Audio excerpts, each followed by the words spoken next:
Mon père, si cette coupe ne peut passer sans que je la boive, que ta volonté soit faite. Mais s'il pouvait en être autrement. J'ai si peur de ne pas pouvoir endurer cette souffrance.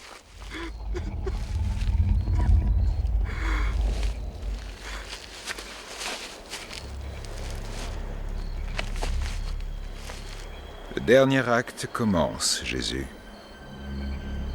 Il n'y aura pas de répit accordé par la clémence de ton Père. Sa volonté est que tu traverses tout ceci, chaque marche de ce chemin de souffrance.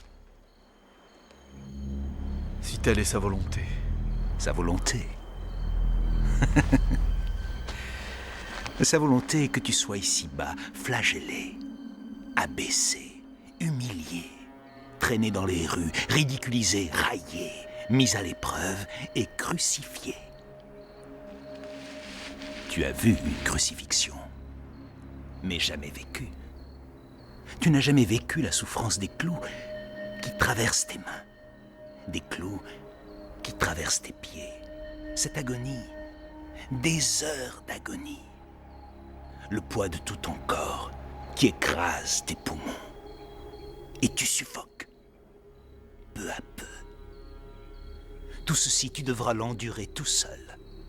Vois tes compagnons, incapables de rester éveillés, qui s'enfuiront aussitôt que Judas se montrera. Tu sais que j'ai raison. Et tout cela en vain, Jésus. Non. Non. Pas en vain. À travers moi, Dieu va révéler son amour pour l'humanité. Dieu, l'invisible, qui sans pitié se délecte à la vue de vos enfants affamés. Dieu. Pas en vain. Aussi. En vain. À présent, regarde. Des croisades en ton nom. Jésus-Christ, crie-t-il pendant qu'il tue.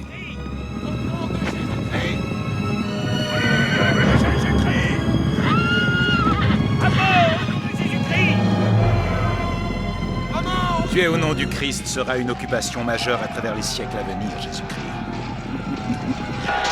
Voilà pourquoi tu vas mourir.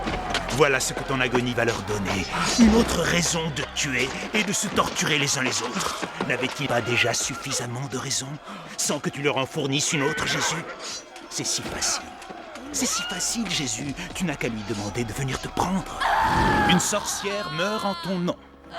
Au nom de Jésus-Christ, notre Seigneur dans les cieux, ainsi seras-tu exécuté pour faux témoignages, pour fausses croyances, pour fausses paroles et pour avoir profané le nom de Jésus de Nazareth.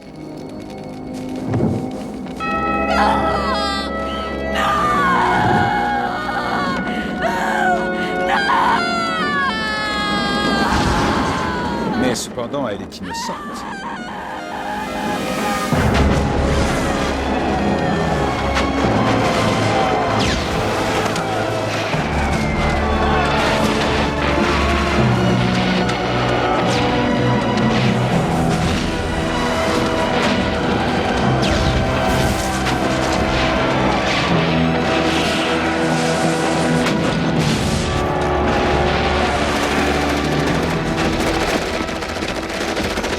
Monde en proie à la guerre.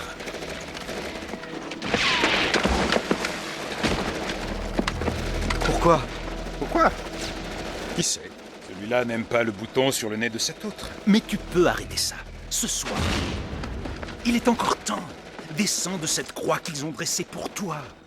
Pourquoi cette agonie quand tu détiens le contrôle? Fais de cette terre un paradis, que cesse la pauvreté, la famine et la guerre. Tu peux le faire, tu en as le pouvoir dès à présent. Non, je ne peux pas. Tu peux, je le sais. C'est contraire à sa volonté. Ce n'est pas la volonté de Dieu que cesse la guerre? Mais quel Dieu est-ce là? Dieu qui a un amour tel pour les hommes qu'il leur offre la liberté de choisir. Dieu n'a pas créé les hommes pour être leurs dictateurs. Il leur donne le choix entre faire le bien ou faire le mal. Et voilà ce qu'ils ont choisi. Oui. Je te pardonne. Je n'ai que faire de ton pardon. Regarde, voici venir Judas et sa troupe. Jésus, tu n'as même pas à te prosterner devant moi. Je ne te demande pas de faire ça, alors appelle ton père et demande-lui de te délivrer.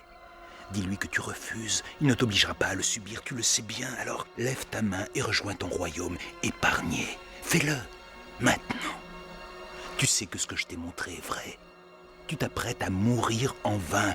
Tu ignores la portée de tout cela. Moi, je l'ai vu. Rien ne changera. Ils n'ont pas la capacité d'aimer comme tu voudrais qu'ils aiment. Ça n'arrivera pas. Alors, lève ta main. Jésus, laisse l'homme à son destin. Rejoins à présent le royaume de ton Père. Va. Ne meurs pas en vain. Ne meurs pas délaissé. Je ne suis pas délaissé. Je suis avec mon père. Tu vas mourir en vain, Jésus. Non. Je suis dans le cœur des hommes. Je mourrai pour la bienveillance éternelle de tout homme qui a été créé par le Père. Ainsi l'humanité pourra faire que son image brille à nouveau. Et ceux qui le voudront trouveront en moi la force d'aimer jusqu'à la fin.